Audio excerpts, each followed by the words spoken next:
Howdy folks, Spencer here, and today I want to go over the latest batch of news for STO on both PC and console. As always, chapters are listed down below.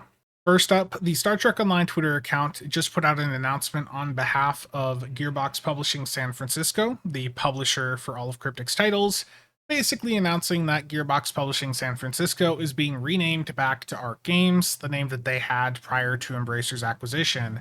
So this change doesn't really have any impact on your day-to-day gameplay. You don't have to worry about it. It is just a name change here following Embracer selling off Gearbox and retaining Gearbox Publishing San Francisco and Cryptic. That's why these two were moved under Deca last year.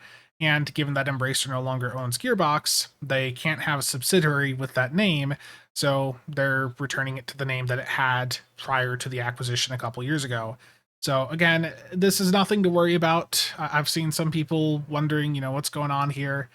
It's basically just going to be a logo change on the launcher. The text down here is going to change back to Arc Games, stuff like that. It doesn't matter. Don't worry about it. Let's get to the important news. Next up, for all platforms, there's a Delta Recruitment event starting later this week on Thursday, April 11th, which will be running up through May 2nd.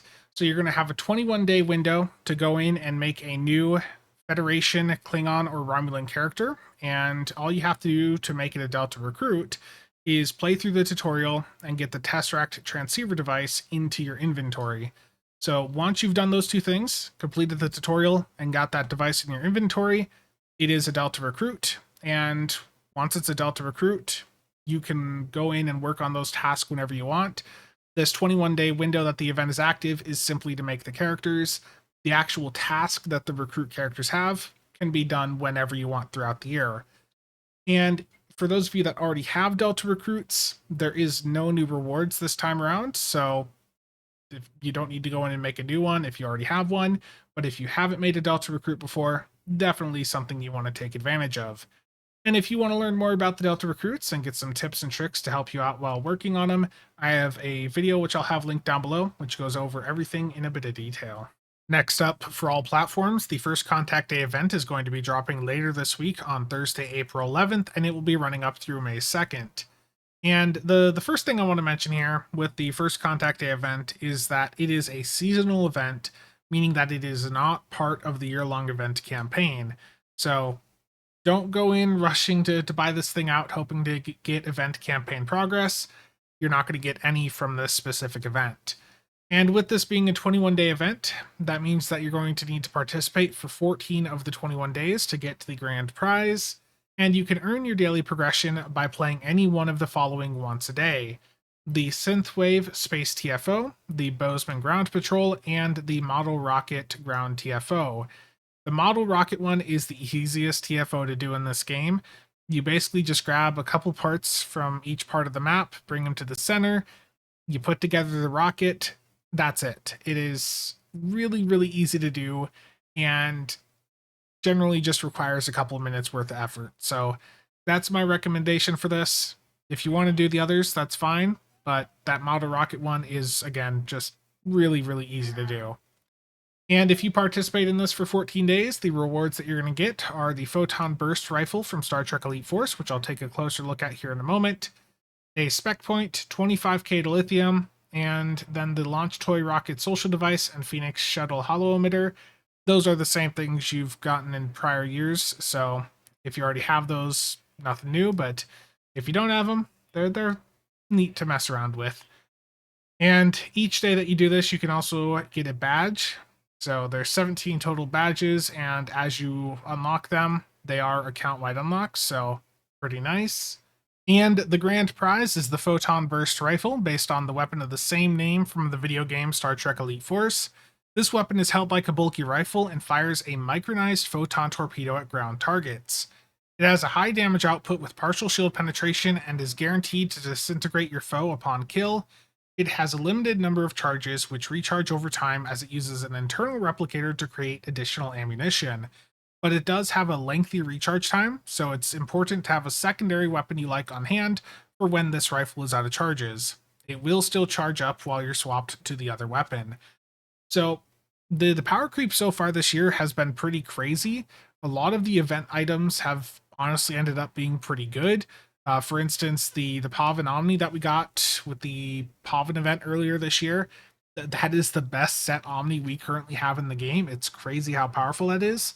So, given the amount of power creep we're getting, I do believe them here that this is probably gonna end up having a pretty decent damage output.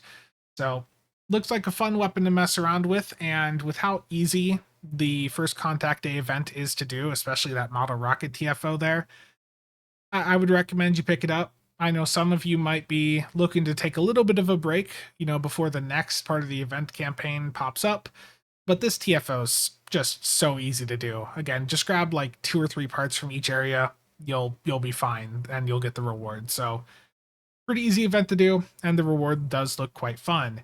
And this is now the second ground weapon we've received from Star Trek Elite Force, I believe, because we got the iMod late last year. So for those of you that are getting a bit nostalgic about Star Trek Elite Force, I do want to remind you guys that GOG has quite a few of the older Star Trek games up over on their website. And the nice thing about GOG is they're really great about maintaining the games to make sure that they're still playable on modern systems. So if you're a bit nostalgic for Elite Force 1 or 2 or any of these older Star Trek games, I'll have it linked down below. And you can see here that they've made sure that it'll work on Windows 11. So yeah, if you're nostalgic, it is still a game that you can go out and play if you're interested. Again, that'll be linked down below. And before I get into the sales, I want to take a quick glance at the roadmap that Cryptic dropped last month, just to get an idea of what the next couple of weeks is going to hold. And as you can see, for April, the first Contact Day event is the main thing happening this month. On PC, we are going to be getting a new ship from Star Trek Beyond sometime in the next couple of weeks. I don't know if that's going to be Infinity Promo or Lockbox yet. And console just got the Orion Devar, which, like I talked about last week, is very disappointing. For May, things are going to be a bit more active. We're going to have the next part of the event campaign up for both PC and console. So console is going to be getting the Tholian event that PC just had, and PC is going to be getting an Iconian event. There's going to be a new ship bundle, which contains the T6 Dyson Destroyer. So I'm curious to see what they do there. And we're going to be getting the new season on PC next month also. So this is going to be a pretty quiet month here in April, but next month in May, things are going to start to pick up again with a lot of new content there. And heading over to the sales, the only sale that's been announced so far is a 20% Zen sale for Xbox that is going to be running up through April 18th. There's nothing up yet for PlayStation, but I think we'll see that announced in the next couple of days. And now it's time for some sales predictions. I do want to remind you guys, though, that Cryptic has started to shuffle the schedule a little bit, so it's not 100% guaranteed that these things are going to happen, but hopefully they'll keep some of the trends the same as the past couple of years. So if you look back at last year, they did a recruitment event and the first contact day event at the exact same time, like they're doing this year. And at the same time, for the past 2 years, they also have had some sales start up at the exact same time. In 2022, it was labeled as the STO Spring Sale, and last year it was Make First Contact with Sales. So I expect we're going to see some sales pop up later this week. At a minimum, with the Delta Recruit, we're going to see a Start Your Adventure sale pop up. That's going to be 25% off everything in these slots, services, uniforms, personnel tabs at the C-Store. And if you look here also, the past 2 years have had a bonus send sale active for basically all platforms, around the same time frame. We already see that Xbox send sales active. The PlayStation one will probably pop up here in the next couple of days. And if they do the same thing that they've done the past 2 years on PC, there should also be a bonus send sale popping up later this week. So again, not guaranteed that that's going to happen, but that is something that they've done at this time of the year for the past 2 years. So if you're looking to pick up Zen, I would hold off until later this week just to see if there is a sale or not. And the other prediction I have here is that we're probably going to have a bundle sale pop up at the end of the month. The past 2 years, at the end of April, we've seen a 35% bundle sale and a 50% MUDs bundle sale with the return of all MUDs bundles on PC for the past 2 years. So this prediction's just for PC. Console just had their bundle sale.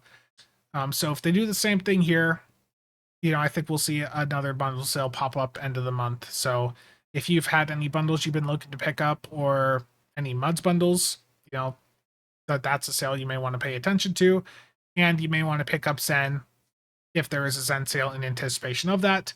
I do think that sale is likely going to happen because, again, there's going to be a new ship bundle in May with the T6 Dyson Destroyer, and we don't know, what else that bundle is going to have. So they do like to do bundle sales right before they put a new bundle in so that people burn up all their Zen and have to put more money in. So I do feel a bit more confident about this bundle sale happening. And that's going to be it for today. If you have any questions or comments, feel free to drop them down below. But as always, thank you to all channel members and viewers for the continued support. See you guys around.